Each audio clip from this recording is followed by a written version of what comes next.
Good evening, my dear friends. How are you today? It's a Friday evening here in Belgium. My name is Emmanuel John. Thank you all for joining me. I have here a video that I would like to share. The question remains that the whole discussion today is all about Greenland. As you know, the States is extremely interested in buying Greenland. For the moment, it's Greenland. Uh, it's Greenland that we are be looking at. I have a video here for you. So he is threatening, 24 uur as per you dag, probably 7 heard, dagen. he's threatening 10% tariffs on everybody who is against this in Europe. So it's very important to look at this. Let's look at this video. Donald Trump's announcement that hit the UK and other European countries with increased trade tariffs unless the US is allowed to buy Greenland, which is a semi-autonomous Danish territory. The president said a 10% levy would come into effect 1st of February. Sir Keir Starmer said threatening tariffs on NATO allies was completely wrong. The EU is to hold an emergency meeting today. Our North America correspondent David Willis reports.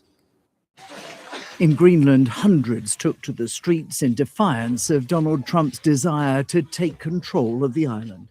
An estimated 85% of Greenland's population rejects becoming part of the United States. We are not interested in being Americans. The president believes the island is crucial to America's national security interests and that only the US can protect Greenland against invasion by China or Russia. Having talked of buying or seizing it, he's now turning his attention to those who stand opposed to America's annexation, namely its allies in Europe. Mr. Trump has now threatened tariffs of up to 25% on imports from 8 European countries, including the UK, until such time as a deal is reached for the complete and total purchase of Greenland. Without such a deal, the president and his allies insist the security of the US and the world is at stake. All right, folks. The reason why they are doing this is the United States, for already decades, has wanting to be owning Greenland. They've been wanting to buy it, but they couldn't. For many years, there have been discussions. It was brought up during the first Trump administration as well. They were very interested in getting it. The reason why, because they already have a Thule air base, right? The air base that is very important for ballistic missile defense. It's got radars that allow it to see very far up in the sky to detect Russian weapons, especially. Now, the reason why the United States is extremely interested in it is because, first of all, it's a large piece of infrastructure, large piece of real estate. And Donald Trump loves real estate. Donald Trump understands the importance of land and resources. Folks, we in Europe and the United States, especially the previous, let's say, set of people who were running the United States, let the United States down terribly. So there were a lot of people felt disenfranchised because of 40 years of liberal rule, let's say. Today, Donald Trump, after his election, brought back an America First agenda, amidst the American people in the US voted for Donald Trump. He won the popular vote. He won the Electoral College. So it was important to understand the shift that has taken place in America in order to understand what is going on right now. And Donald Trump made it very clear that he wants Greenland. Now, Donald Trump is the kind of guy, and I have been following Donald Trump since 2015. I've been watching a lot of his, let's say, I've been watching a lot of his wonderful appearances all over the place, his rallies, and I find them fascinating. And it's a very revealing personality. You're able to learn a lot about him just by following his rallies.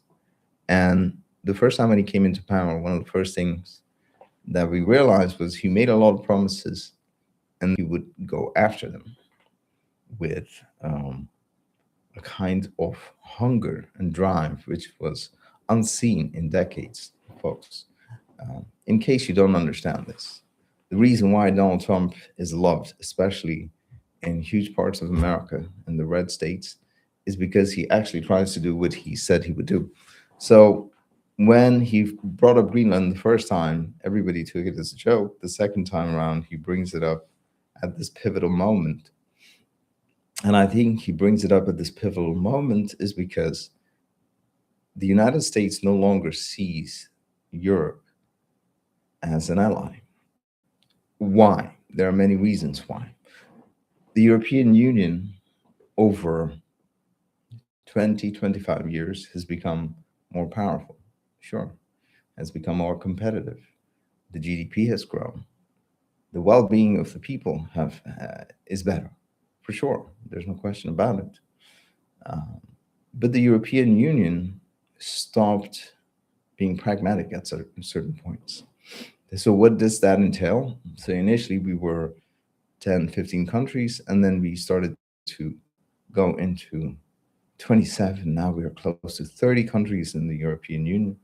Ask yourself, if you're living in the European Union, if you can name every single one of them in your straight out of your head, right? So you should be able to name, if you're a part of a global alliance of this, well, not a global one, but a regional alliance of this sort, you should be able to name every member just out of your head, but you can't. Most Europeans cannot. So Europe has gone too big. They're unable to manage. They seem to vote all in tandem, and there seems to be very little opposition on a lot of things that we do in Europe.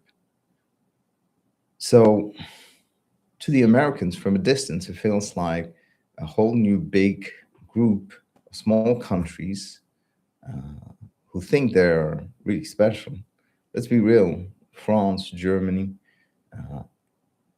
the UK, they brag on and on about democracy and values and Western values and all that. But let's be real, they have gone down the path of degeneracy. They've gone down the path of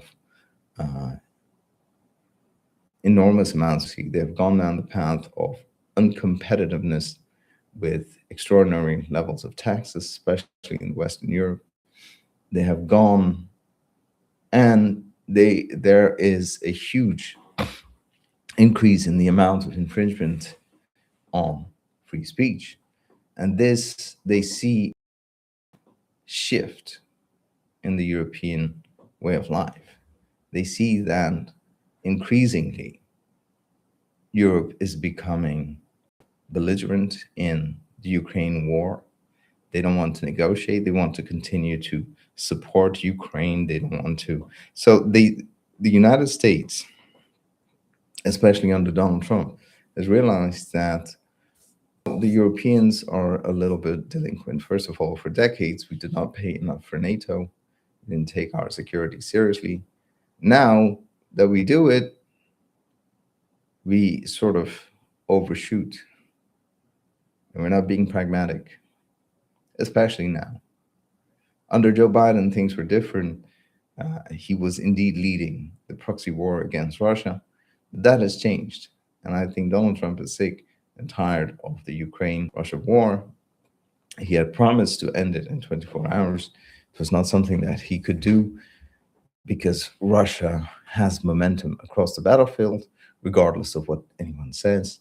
The reality is they take more and more land, and it gets faster and faster day by day. That's the reality of it. So Donald Trump sees this as, look, why are we going to fight the Russians? Right? Large nuclear powers, such as China, Russia, the US, they don't see, they shouldn't be wanting to fight. This is going to be a terrible thing if they fight directly, if it's an open war between them. And I think Donald Trump sees that going forward for AI and modern technology and advancement to the next, let's say, paradigm of technology, we need a lot of energy. AI needs a lot of energy. Okay. So they need investments. They need Russia. Actually, going forward, they need Russia. 20% of all US uranium still comes from Russia. And China is buying up a lot of uranium from Russia because they're building a lot of reactors. So all this is interrelated, and energy is a very big thing. Okay. In Europe, we are backwards. We're not investing in nuclear. After decades, we finally put one in the UK. For 25 years in Belgium, we have been discussing about wanting to put new reactors, but we still haven't made that decision. So we're slow, we're uncompetitive. And so when Donald Trump sees us in this way, I think, first of all, this whole Greenland ambition is a bit of a bait, right? He wants to see, is it going to be you who's going to be negotiating and finally agreeing to him, or if he has to really, hit you with the harpoon. What does that mean? Well, it's a bit of a test for Europe. It's a bit of a test for NATO. And I think he expects people to understand that the United States will always remain the hegemon for as long as it can. And this renewed drive to establish power in the Western Hemisphere, all right, and calling Russia, for the first time, not calling Russia an adversarial threat, and in parallel, having conversations with Russia, with China, potentially India and Japan, to have a core five new way of alliance, maybe. So I think Donald Trump sees the future as these 4 or 5 big countries with huge populations that would have to work together, inevitably, because we weapons. And so we need to be able to deal with them. We need to be able to trade with them freely, or else we're in trouble. You cannot have US, China, India, these big dogs fighting, right? So I think it's a brilliant idea of Donald Trump to have these 5 countries. He doesn't include France and UK in that list, or Germany, because there has been powers. And my message to the Brits is, Brits, if you're listening, your has-been empire, it's over, folks. Her Majesty passed away, rest in peace, and she took the empire with her. It's over. Okay, you are nobody as far as Donald Trump is concerned. You may be concerned, you may be considered as the chief ally for the United States, yada, yada, yada, but as far as your current position in the world, nobody cares about the UK, nobody cares about France. Very few people do. There's some interaction here and there going, but reality is, outside Europe, nobody cares about this war in Ukraine. They want it to stop. And they cannot see how Russia will be left out of the picture or will have to suffer a strategic defeat, especially when it comes to Russian-speaking peoples and their lands in Ukraine. Ukraine as a state only exists since 1991. Those borders that you know, they exist since 1991, after they gained independence from Soviet Union. Okay, and for decades, you had an ethnic minority living there, and they were never allowed to. The last 8 years, they were banished. They were not allowed to use their languages. So this is a done deal as far as Donald Trump is concerned. And I think this Greenland thing is just a test to see, okay, are you going to be an ally? What does that mean? He expects that you play along. He expects that Greenland will be annexed. In that case, he will continue to be part of NATO. If not, Well, if you're not allowed to purchase this, if you're going to make it a difficult thing, keep in mind, folks, it doesn't cost him much to invade. Okay, Greenland. Okay, they have 34. They have 34 soldiers currently and 2 dog sleds, right, with a couple of dogs. Okay, I'm not suggesting that a boatload of Marines is enough, but a landing helicopter deck with, I don't know, a battalion of Marines, a couple of those ships, F-22s, a few of these, a few tankers, a bomber, they can land in Greenland and take it. It's going to cost them maybe 20 to 30 million in gas money, basically. It's just getting there, folks. And nobody can stop them. Let's be real. It's the United States military. If they wanted to, they could do that in Caracas. They could do this in Greenland very quickly. So my suggestion to Greenlandish folk is to get the best out of this deal. What does that mean? I would insist negotiate. For decades, you've been under colonial, imperial Denmark.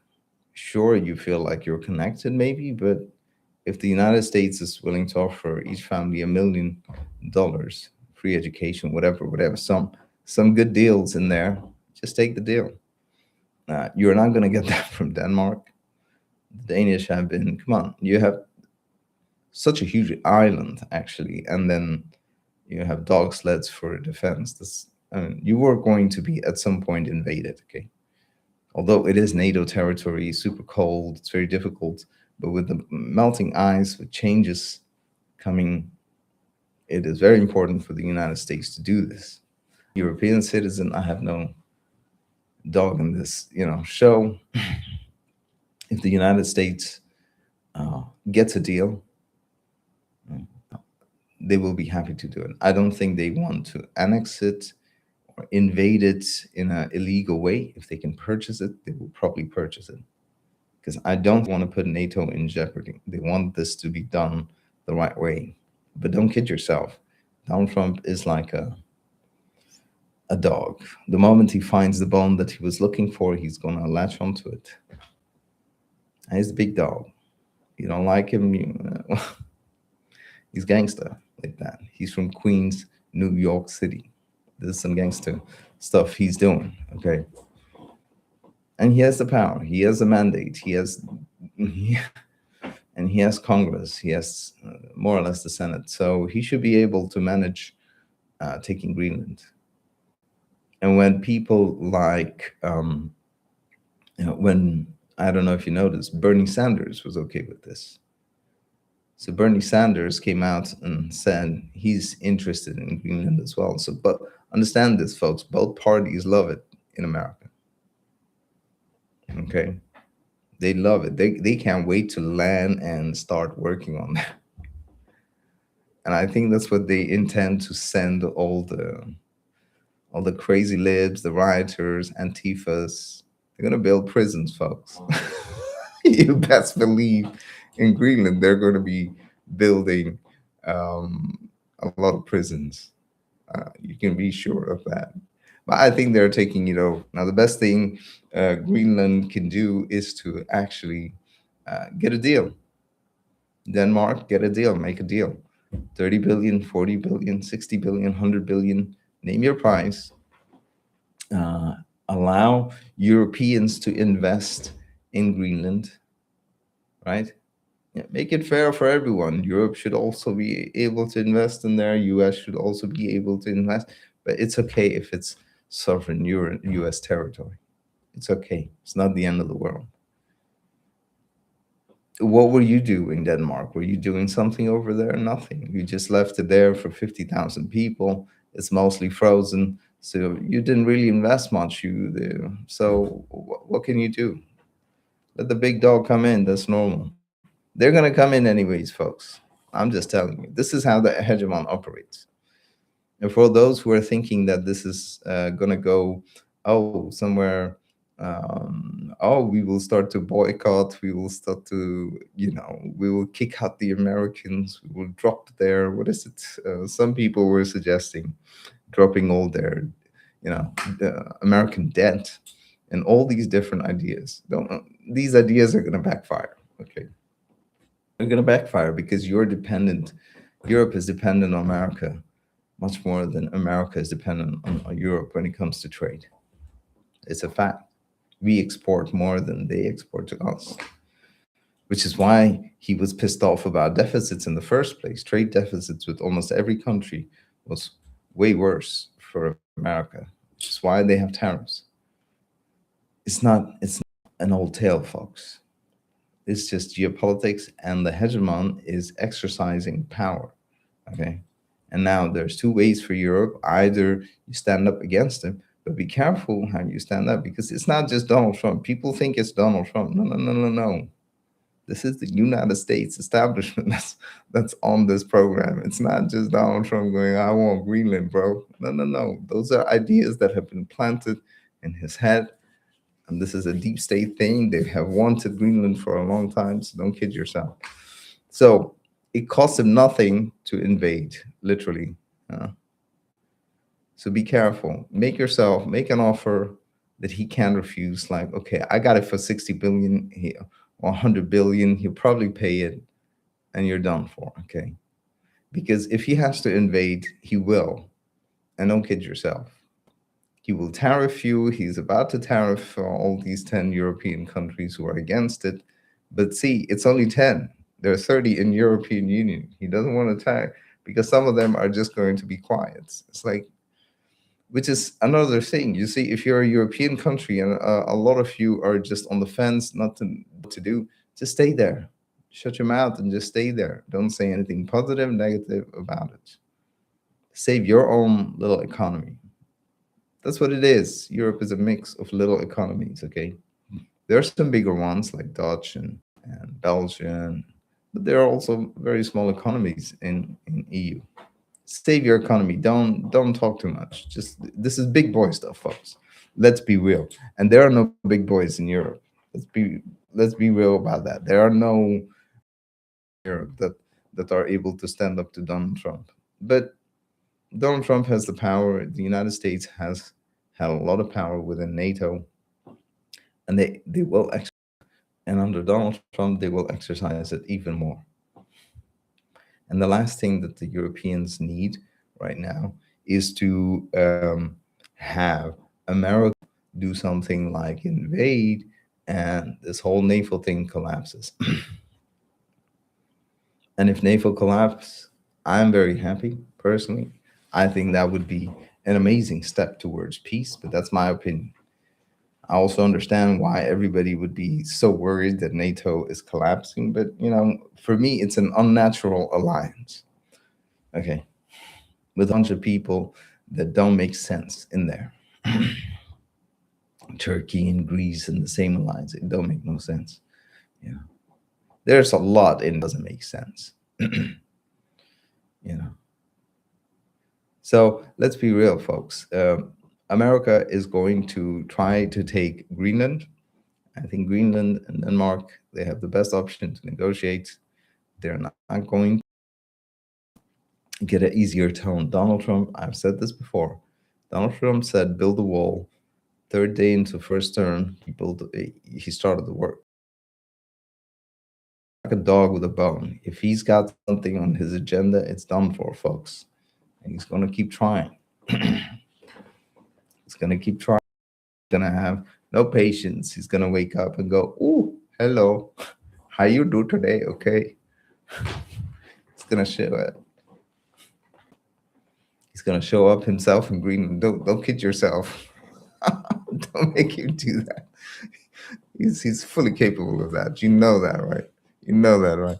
Don't underestimate a man who already beat the election twice. Lost one time, but that was a funny loss. You can laugh about it, but okay. Don't underestimate this guy. That's my opinion. And let's hear a bit longer. With respect to Denmark, Denmark is a tiny country with a tiny economy. Exactly what I said. What did I say? I just said they do not consider you to be this whole group of people, folks. Okay?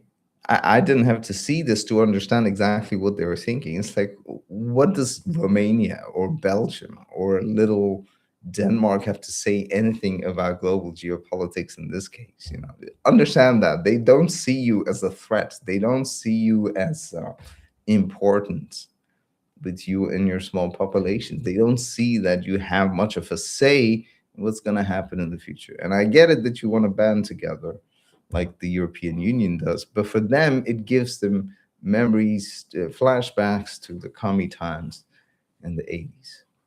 They saw one other group of this nature, which was huge, militarized, powerful, and yeah, Europe is going down that lane, you know, with free speech laws, and they want to come around now with the defense. What is it, a media shield or something? They called it the defense shield, misinformation shield, or something like this in Europe. This is not what we need. If the Americans see that the whole time, they're going to be like, okay, yeah, Europe is a threat. They cannot see. They don't like commies. Let me tell you that. That's so. The more communist you get in Europe, the more they will see you as an enemy. And you're saying, "Oh, we are not communist in Europe, Mr. John. How is that possible?" No. Well, there have already been 20,000 arrests for something related to social media in the UK. Okay, people have been raided in Germany. Okay, people like people like Scott Ritter, people like Colonel Jacques Bolt were sanctioned. They're putting people on sanction lists and debanking them just for sharing their opinion. And when people see this in the United States, they're going to feel threatened. They're going to feel threatened. And the last thing we want is a very angry, annoyed Russia up there and a very angry, annoyed United States right there. Uh, they will encircle us. They will essentially make it very difficult for Europeans to operate. Keep that in mind. Europe doesn't have much of its own energy. You only have wind and maybe geothermal in some areas. Norway has some oil. UK has some oil fields here and there. But really, you don't have much of your energy. It has to come from far away. And you don't want to invest in nuclear. Yes, you want to build new, but it's not happening fast enough. Okay. So you are dependent on the whole world working. So you get your huge amounts of diesels from India. You get and stuff from Qatar, far, far away. The United States doesn't have this problem. Russians don't have this problem, even though they've been on attack for the last 1 year on their refineries. Reuters just had a wonderful. Let me see if I can open that. Reuters Russian oil output was only down. So basically, Russian oil output, right? So this is Yahoo News, but it's basically a Reuters source. Russian oil production dipped around 0.7% last year to 9.12 million barrels. Okay. It only dipped not even 1%, despite all the attacks on its infrastructure from Ukraine. So I hope people understand that energy will always be a thing. Okay. You need to take your energy policy very seriously. You need to build more nuclear reactors.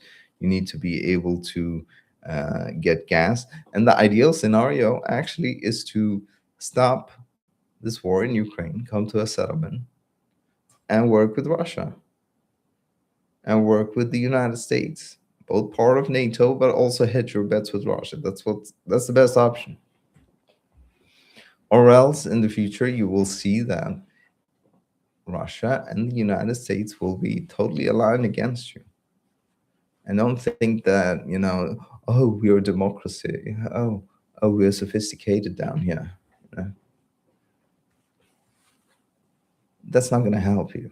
They don't see that. No, they really don't. I don't have to go any further. But in a tiny military, they cannot defend Greenland. They cannot control the territory of Greenland.